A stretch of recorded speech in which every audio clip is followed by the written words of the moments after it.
بسم الله الرحمن الرحيم. ازيكم يا جماعه؟ عاملين ايه؟ كل سنه وانتم طيبين. ده السيزون بتاع الليمون الاخضر الصغير ده، بس احنا طبعا اللي جابولي كبير شويه. بس انا بحب الصغير ده اللي هو بيه ايه، اكله واحده مره واحده، يعني تاخديه على بق واحد. الصغير ده بيبقى طعمه جميل جدا، احلى من الليمون اللي هو الاصفر. لما تيجي تملحيه يعني. تمام. آه، يلا قبل ما نبتدي حبايبي ونشترك في القناة، وان شاء الله الفيديو يعجبكم. اهو بصوا، بقول لكم بلاش ايه لما تيجي تنقي، بلاش الصفرا، هو الحجم كويس بس نقي ايه الخضرا، بتبقى احلى في تخليل الليمون ده. انا بجد بستنى السيزن بتاعه ده عشان املحه، بيبقى حلو جدا، وزي ما قلت لكم بيبقى طعمه مختلف عن الليمون الاصفر اللي بتملحيه او اللي بتعصفريه. تمام. ده طبعا لسه ما غسلتوش، هقعد اغسله غسله كويسه كده تحت الحنفيه، وبعدين هنحطه على النار. وعايزه اقولك الميه اللي هتطلع منه حاولي تستفيدي بيها زي ما انا بستفاد بيها بصراحه. لكل حاجه احنا هنحطه على النار، ومش هنسويه سوا جامد، مش هنهريه يا جماعه عشان يحتفظ. ما تطلعيش قلبه من جوه، يعني لان انت ممكن لما يستوي قوي تحطيه، فالقلب من جوه بيطلع في الميه، فهو بيدي صوص حلو كده، بس خساره يعني. تمام.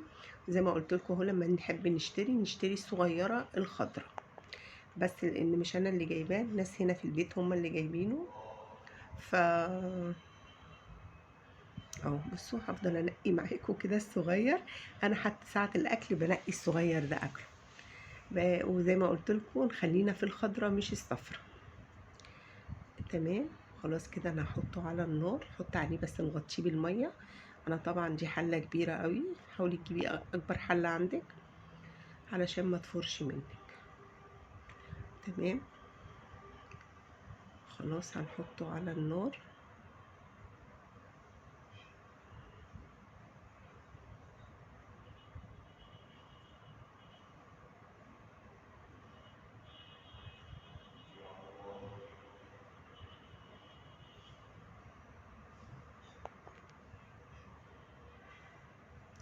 خلاص هنا سلقناه، وهنحطه على الميه، تحت الميه طبعا لان الدنيا حر، مش هنسيبه كتير.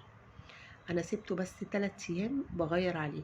دي طبعا الميه اللي طلعت منه ميه السلق.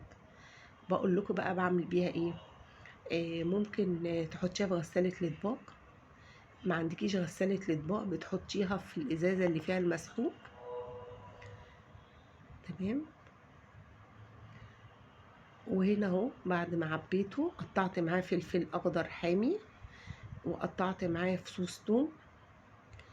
التوم اساسي بيخليه طعمه حلو قوي، بلس ان هو بيبقى زي مادة حافظة. خلاص. وخل طبعا، شوية خل علشان يسويه بسرعة، و10 ايام وتاكلي منه يبقى تحفة. يعني ما تحاوليش تفتحي عليه اقل من كده. طبعا كيس ملح مش كبير. تمام. وبعد 10 ايام افتحي عليه وتاكلي احلى ليمون مخلل، وبالهنا والشفا. وما تنسوش اللايك والاشتراك.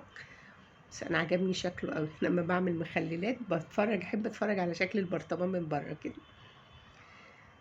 تمام. حابه تحطي معايا هريسه شطه حطي. شكرا يا جماعه، وباي باي.